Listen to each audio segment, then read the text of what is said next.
क्या इमरान खान मेजॉरिटी होने के बावजूद भी कभी पीएम नहीं बन पाएंगे? कैसे हैं दोस्तों, आप सबको अपनी नई वीडियो में खुशामदीद कहते हैं। आज हम बात करेंगे पाकिस्तान में 8 फरवरी 2024 के इलेक्शंस की रिगिंग की, यानी धांधली की। तो जहां पर बैठे हुए हैं गौर से हमारी आज बात सुने। आज की वीडियो बहुत ही इम्पोर्टेंट और बहुत ही ज़्यादा इंफॉर्मेटिव होने वाली है। तो चलें हम अपनी वीडियो की तरफ चलते हैं। 8 फरवरी 2024 पाकिस्तान की सियासी तारीख का वो दिन जिस दिन जमहूरियत के तमाम दावों को एक नई शक्ल दे दी गई। ये सिर्फ एक इलेक्शन डे नहीं था, बल्कि ये एक पावर स्ट्रगल थी जो कि अवाम के वोट और डीप स्टेट के फैसलों के दरमियान। इस कहानी का आगाज़ इलेक्शन से बहुत पहले हो चुका था।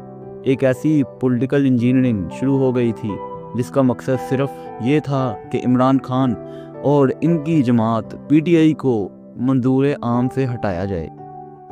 और इलेक्शन से महीनों पहले पीटीआई के खिलाफ एक बहुत बड़ा क्रैकडाउन शुरू हुआ।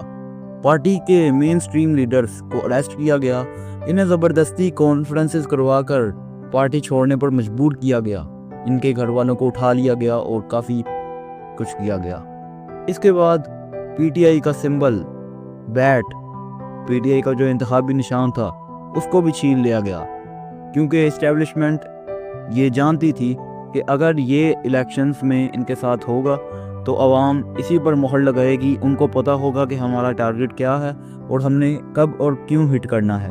इसलिए एस्टेब्लिशमेंट ने सुप्रीम कोर्ट ऑफ पाकिस्तान और election commission of Pakistan respectively इन पर दौर डाला और इनसे ऐसे फैसले बनवाए जिन्होंने ये किया कि पीटीआई का इंतखाबी निशान इल्लीगल कर दिया, यानी वो बैट से अब इलेक्शंस नहीं लड़ सकते थे। अलबत्ता उनको इंडिपेंडेंट रहकर इलेक्शंस लड़ने पड़े। इमरान खान, जो कि पाकिस्तान के सबसे मकबूल लीडर अब समझे जाते थे, अभी भी हैं, इन्हें दर्जनों लीगल केसेस में उलझाया गया। साइफर, तोशाखाना और इद्दत जैसे सेंसिटिव केस में भी इनको कई साल जेल की सज़ा हुई और ये अपनी इलेक्शन कैंपेन का हिस्सा ना बन पाए, जैसा कि डीप स्टेट और पीएमएलएन जैसी जमातें चाहती थी। इसके बाद जब मुकदमात से बात ना बनी तो एक ऐसा वार किया गया जिसने पूरी पार्टी को हिला कर रख दिया। इन्होंने ऐसा किया कि पीटीआई के बड़े बड़े लीडर्स को उठाया और फिर इनकी सीट्स छीन ली और अवाम में इनके खिलाफ इंतशार फैला दिया और ऐसा हर्डल कायम करने की कोशिश की जिसको अवाम या फिर पीटीआई रहनुमा कभी अबूर ना कर पाएं। इसके बाद 8 फरवरी की सुबह पूरे मुल्क में इंटरनेट और मोबाइल सर्विसेज मुअत्तल कर दी गई। ये कहा गया कि सिक्योरिटी मेजर्स के लिए ये सब किया जा रहा है, लेकिन अवाम इसे इलेक्शन से पहले ही धांधली मंजूर कर रही थी, जो कि सच था। तमाम तर रिकॉर्डों के बावजूद अवाम का समंदर बाहर निकल आया। साइलेंट रेवोल्यूशन जिसका आप अंदाज़ा नहीं कर सकते पोलिंग स्टेशंस पर नज़र आ रही थी। रात 10 बजे तक टीवी स्क्रीन ये बता रही थी कि Imran Khan supported independent candidates बहुत बड़ी विक्ट्री हासिल कर रहे हैं और पूरा इलेक्शन उन्होंने अपने हाथ में कर लिया है और पीटीआई इस इलेक्शंस को बहुत बड़े मार्जिन से जीत रही थी। लेकिन अभी एक चीज़ का इंतज़ार था। इसके बाद 10 बजे के बाद वो रात आई जिसे हम the darkest night of democracy कहते हैं। अचानक नताइज रोक दिए गए। रिजल्ट ट्रांसमिशन सिस्टम आरटीएस एक बार फिर असरार तौर पर सुस्त हो गया।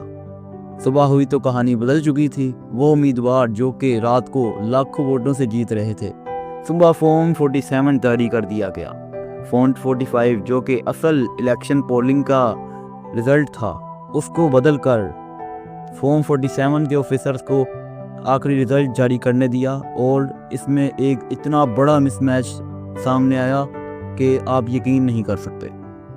दुनिया भर के मीडिया और इंटरनेशनल ऑब्जर्वर्स ने इन इंतखाबात की शफाफियत पर संगीन सवाल उठाए। उन्होंने इसकी सख्त तरदीद की और मजम्मत की। इमरान खान जो कि इस वक्त जेल में थे, उनकी पार्टी ने भी काफ़ी इल्ज़ाम लगाए और उन्होंने कहा कि ये आज अवाम के वोटों पर डाका डाला गया है और ये सबसे बड़ी धांधली हुई है। ख़ास तौर पर جو اسٹیبلشمنٹ یا آرمی کے لیڈرز جو کہتے ہیں کہ ہم سیاست میں عمل دخل نہیں کرتے، انہوں نے آج یہ سب کر کے دکھایا ہے کہ ہم عوام کے ووٹوں پر ڈاکہ ڈال سکتے ہیں۔ بہرحال عوامی مینڈیٹ کے برعکس وہ پارٹیاں جنہیں عوام نے مسترد کر دیا تھا، یعنی PMLN اور PPP پاکستان پیپلز پارٹی، انہوں نے ایک کولیشن گورنمنٹ تشکیل دی، یعنی کہ مل کر ایک گورنمنٹ بنا لی بغیر کسی سمپل میجورٹی کے۔ ایسی حکومت بنائی گئی جو فارم 47 حکومت کے نام سے مشہور ہوئی۔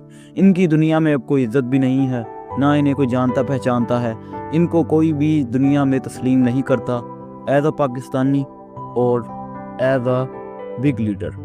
کیونکہ پیچھے ہم نے دیکھا تھا شہباز شریف رشیا گئے تھے، ان کو ایک میٹنگ میں بٹھا کر پوٹن نے 40 منٹ انتظار کروایا تھا، جبکہ عمران خان جب 2020 میں اگر میں غلط نہیں ہوں تو 2020 میں گئے تھے روس دورے پر، تو صدر پوٹن نے خود وہاں پر ان کا استقبال کیا تھا اپنے آفس میں کھڑے ہو کر۔ حالانکہ عمران خان تھوڑا سا لیٹ گئے تھے اور صدر پوٹن اپنے آفس میں ان کا انتظار کر رہے تھے، اور یہاں پر صدر پوٹن ترکی کے صدر اردوغان کے ساتھ میٹنگ میں تھے جب شہباز شریف وہاں پر پہنچے، اور پھر انہوں نے ان کے ساتھ ملاقات روک دی اور 40 منٹ شہباز شریف کو انتظار کروایا۔ پھر شہباز شریف خود وہاں پر پوٹن کی اردوغان کی میٹنگ چل رہی تھی، وہاں جا کر بے شرمی سے بیٹھ گئے۔ اس کا مطلب یہ ہے کہ دنیا بھی ایسے لوگوں کو سیریس نہیں لیتی جو کہ اپنے ملک کے ساتھ یا پھر اپنی ریاست کے ساتھ مخلص نہیں ہے۔ بہرحال فوج نے تو ساری حدیں پار کر دی ہیں۔ ملٹری اسٹیبلشمنٹ جس کو ہم کہتے ہیں، ڈیپ اسٹیٹ، کئی الفاظوں میں ان کو ہم بیان کر سکتے ہیں، انہوں نے ہر دفعہ DGISPR آ کر پریس کانفرنس کرتے ہیں کہ بھائی ہمارا سیاست سے کوئی تعلق نہیں ہے، لیکن آخر میں ان کا سیاست سے تعلق نکل ہی آتا ہے، کیونکہ ہر چیز جو کہ آپ کنیکٹ کریں تو اینڈ پہ جا کر فوج کے ساتھ ملتی ہے۔ جیسا کہ اب انہوں نے PIA کو بیچ دیا ہے، PIA کی سیل کہتے ہیں $135 بلین میں ہوئی ہے، لیکن کتنا؟ صرف 10 ارب روپے پاکستان کو ملا ہے۔ تو یہ سب ان کا فراڈز ہیں۔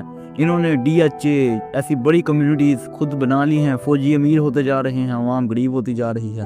اس لیے عوام نے اب فوج سے اپنے راستے جدا کرنے کا فیصلہ کیا ہے۔ فوج وہ نہیں جو ہم سمجھتے ہیں جو سرحدوں کی حفاظت کرتی ہے، وہ ہمارے بھائی ہیں، لیکن یہ جو جنرلز اوپر بیٹھے ہوئے ہیں، یہ عاصم منیر جیسے، انہوں نے ہماری معیشت، ہماری سرکار، سب چیزیں تباہ کرتی ہیں، اور مارشل لا بھی انہی ڈکٹیٹرز نے گایا، آج تک انہوں نے معافی نہیں مانگی۔ بہرحال آپ کو جو بھی لگتا ہے اپنی رائے کا اظہار کومنٹس میں لازمی کریں۔ اگر آپ کو ہماری ویڈیو پسند آئی ہو تو لائک کریں، چینل کو سبسکرائب کریں، اور اگر آپ کو ہماری ویژول سے بھرپور ویڈیوز پسند آتی ہیں تو ہمیں کومنٹس میں لازمی بتایا کریں۔ اور ہم نے ایران پر بھی ایک ویڈیو بنائی ہے جس میں ہم نے ایران کے ماڈل کو سمجھایا ہے، تو اگر آپ کو انٹرسٹڈ ہیں اس میں تو ہم نے اوپر سیٹ کی ہوئی ہے، آپ اوپر کلک کر کے دیکھ سکتے ہیں۔ شکریہ، اللہ حافظ۔